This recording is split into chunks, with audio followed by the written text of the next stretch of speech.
of 1 to 10 in terms of pain, what was it? Let's turn that up to an 11. How about that one? It was the most painful experience. So you screamed and rolled around. The girl, what did she do? She looked over her shoulder and went, what's wrong, no doubt. And what were you doing?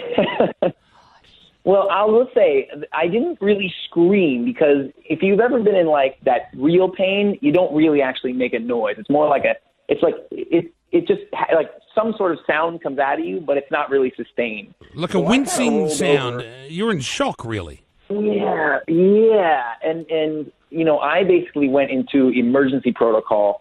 I got up, flipped the lights on, called 911, all while this poor woman is still on all fours, kind of confused because she doesn't know what just happened.